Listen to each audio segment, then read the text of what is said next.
नमस्कार दोस्तों, आईआर वेद अंकित में आपका स्वागत है। दोस्तों, हम देख रहे हैं कि रशिया की तरफ से भारत को सू-57 की भारत में ही प्रोडक्शन लाइन शुरू करने की एक ऑफर दी गई है या फिर इस प्रकार का ऑफर दिया गया है। हम इस बात को पहले से देख रहे हैं दोस्तों कि चाहे वो टेक्नोलॉजी ट्रांसफर हो या फिर जॉइंट प्रोडक्शन का ऑफर हो, भारत को पहले ही दिया जा चुका है।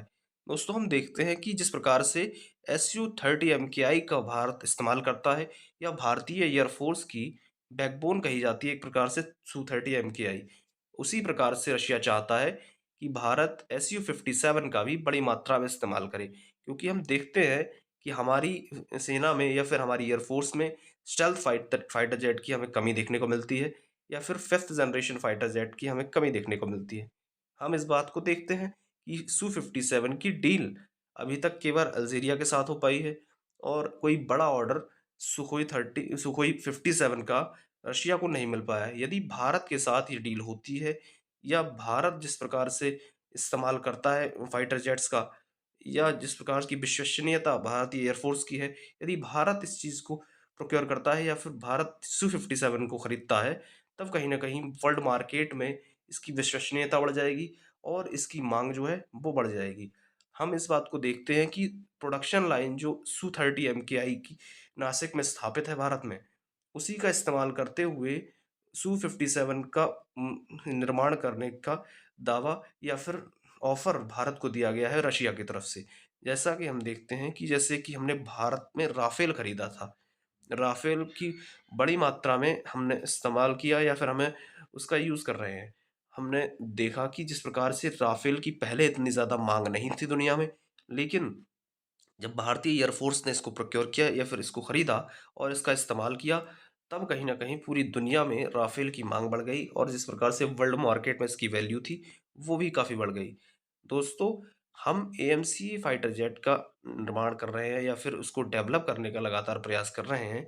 हम इसको डेट हमारी एक्सटेंड होती रहती हैं, जिस प्रकार से हमने देखा है। तभी इस बात से एक्सपर्ट्स का ऐसा मानना है कि जिस प्रकार से हमारे जो एएमसीए फाइटर जेट का निर्माण चल रहा है, उसको देखते हुए भारत को 24 से 36 सुखोई 57 फाइटर जेट्स ले लेने चाहिए, क्योंकि जिस प्रकार से हमारी सेना में स्टेल्थ फाइटर जेट की कमी देखने को हमें मिल रही है या फिर फिफ्थ जनरेशन फाइटर जेट की हमें कमी देखने को मिलती है, उसको देखते हुए ऐसा फैसला ले लेना चाहिए भारतीय एयरफोर्स को।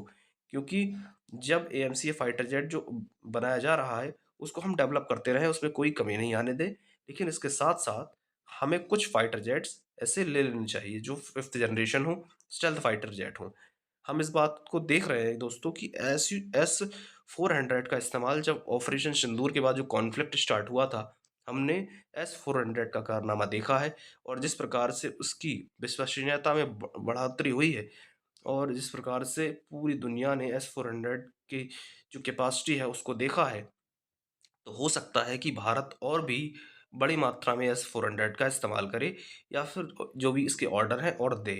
हालाँकि भारत को रशिया की तरफ से S-500 का भी ऑफ़र मिला हुआ है। अब ये देखना होगा कि भारत S-500 इस्तेमाल करेगा या फिर S-400 और भी लेगा।